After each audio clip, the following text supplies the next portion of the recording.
শেখ হাসিনার একটা জিনিসই আমার তো খারাপ লাগতো, সে অফিসে যাইবো, অফিস করতে, এটা ভালো কথা দেশের মানুষের লিগা।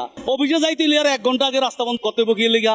অফিস টাইমে যদি একটা হাইওয়ে রাস্তা মোহাম্মদপুর থেকে সচিবালয় আইবো, যদি 1 ঘন্টা আগে রাস্তাটা বন্ধ করে, এই অফিস টাইমে আর মাইসে অফিসে যাইবো না?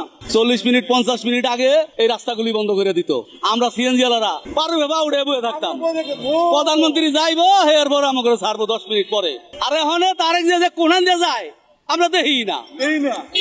আমি একদিন তারেক জিয়ার লাগে ইয়াতে সচিবালয় থেকে মহাখালী পর্যন্ত গেছি, পাশাপাশি গাড়ি চালায় জ্যামের ভিতরে। হে গাড়ির সামনে বহা সাদা গাড়ির পাশাপাশি গাড়ি চালায় গেছি, কই আমাকে তো কোনো কিছু কইলো না, আর হেয়ার তো কোনো ক্ষতি হলো না। তাই আমরা এদিক দিয়ে অনেক ভালো আছি। এই 5 তারিখের পর কোনো মন্ত্রী দেখি না আমরা রাস্তাঘাটে চলাচল করে গেলে। কি আপনারা দেখেন যে মন্ত্রী যাইতেছে, সব গাড়ি ফুয়ে মুয়ে সব শেষ, আগে মন্ত্রী যায় লোক, এগুলি নাই। পুলিশও মোটামুটি অনেক নিয়ন্ত্রণ আইছে। আগে যে এটা জুলুম করতো, আগে চাইয়া ঘুষ দিত, এই বাটা 20 লাখ টাকা দিয়ে চাকরি লইছি, 500 দিবি না কেস দিয়ে দিন। এখন এগুলি আমরা দেখি না।